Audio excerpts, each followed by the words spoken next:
PTSD is when your mourning deviates from the normal and turns into a storm that you live in. Lightning and thunder surround you all the time. And it's always...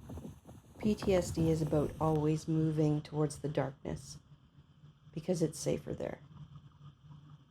PTSD is listening to red-winged blackbirds sing without being able to remember my own name.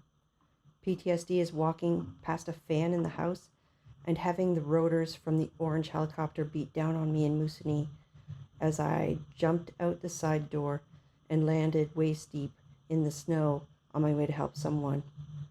PTSD is screaming inside myself, trying to drown out the touch of a mum when I tell her that her kids just died. PTSD is being homeless inside myself before anyone notices change on the outside. PTSD is curling my hands around a few fingers and a thumb while coaxing a guy's dog to bring back the other one. PTSD is vacuuming in my kitchen and being hijacked by my brain to step high over a body stuck to another kitchen floor. She's been dead for 3 days, and her husband walked over and over and over and over her until he noticed her lying there today. PTSD is flinching when my son gives me a hug and darkens the light of my heart, already quite dim, with the look of hurt that he tries to hide when I pull away from him. PTSD is escaping outside with the dogs at 1:45 because everything I've been dreaming is sending me a warning of death, a warning of pain, a warning that I am so gone that I can't carry it all anymore.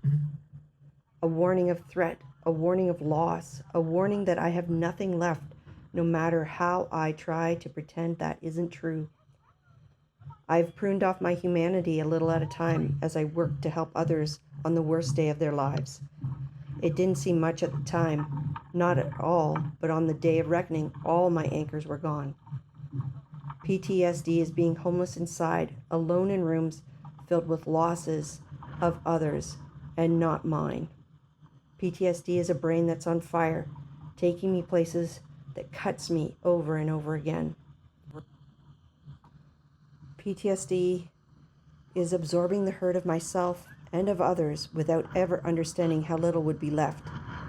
PTSD is losing myself one step at a time and being told that it is expected, so don't cry.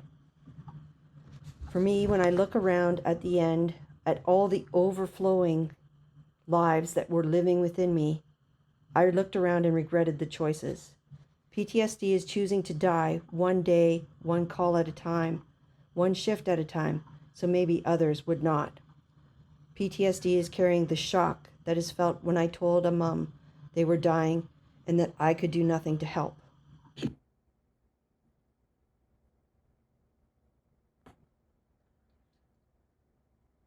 Well, what I know about PTSD is that only the person suffering from it really knows what that means.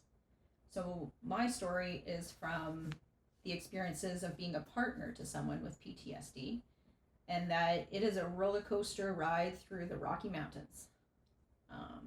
Never knowing if you're going into the caves and the darkness, and if you're going upside down, left or right, around that bend, and that experience of then coming out into the sunshine with a beautiful view from the top of the mountain with trees, clouds, blue skies, and being alongside that person. Oddly, still always strapped in with the seatbelt and feeling safe, but experiencing all those twists and turns and loop-de-loops with that person as they're going through it. So what that means to me is that you are constantly supporting, screaming with each other, holding hands, the hands free on the roller coaster, but then reaching for that person to support them and for them to support you, and enjoying all parts of it. The ups, the downs, the loop-de-loops.